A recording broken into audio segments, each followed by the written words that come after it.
네, 내전 위기가 높아지고 있는 이라크에서는 반군의 거센 공격에 맞서 정부군이 반격에 나섰습니다. 미국은 항공모함을 걸프만으로 이동시키며 군사 개입 준비에 들어갔습니다. 국제부 연결해서 이라크 사태와 관련한 자세한 소식 알아보겠습니다.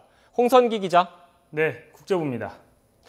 네, 수도 바그다드를 향한 이라크 반군들의 공세가 말 그대로 파죽지세였는데요. 정부군이 반격에 나섰다면서요. 네, 그렇습니다. 이라크 정부군이 이라크 반군에 대해서 반격에 나섰습니다.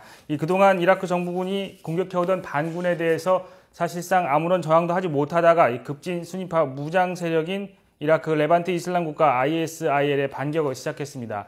사실 그동안 반군은 무혈입성에 가까울 정도로 별다른 정부군의 저항 없이 수도 바그다드로 진격해 왔는데요.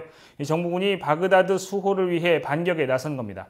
이라크 정부군과 시아파 민병대는 수도 바그다드에서 북쪽으로 90km 떨어진 살라헤딘주의 이샤키 마을에서 ISIL을 격퇴한 것으로 전해졌습니다.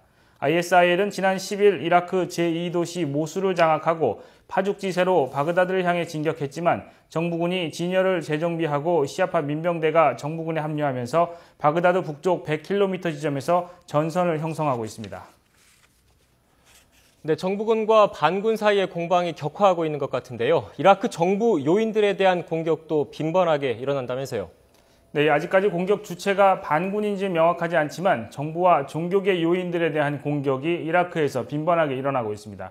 현지 시각 14일 바그다드에서는 이라크 반부패 위원장 알라자와드가 탄 차량에 무장 괴한들이 공격을 가했는데요.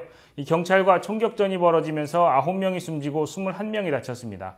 또 고위 이슬람 성직자로 시아파 재단의 부의사장을 맡고 있는 셰이크 사미 알마수디가 탄 차량 행렬도 무장괴한의 매복 공격을 받았는데요.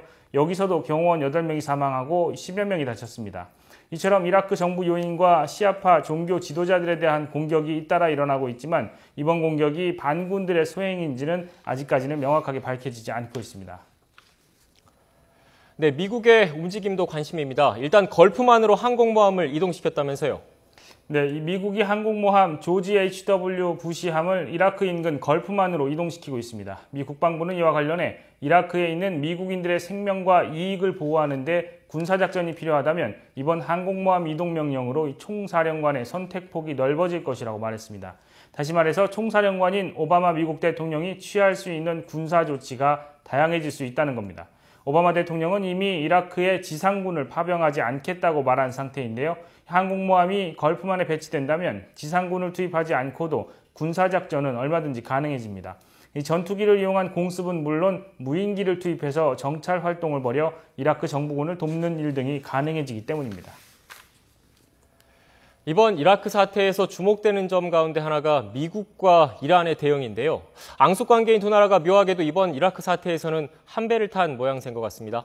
네, 참 아이러니한 대목인데요. 이라크 사태가 오랜 숙적인 미국과 이란을 가깝게 만들고 있습니다.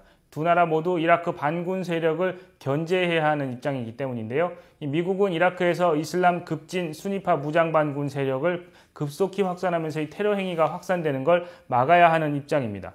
또 이란 입장에서는 이라크에서 같은 시아파 정권을 지켜줘야 하는 이해관계가 맞아떨어지는 일이 벌어진 겁니다.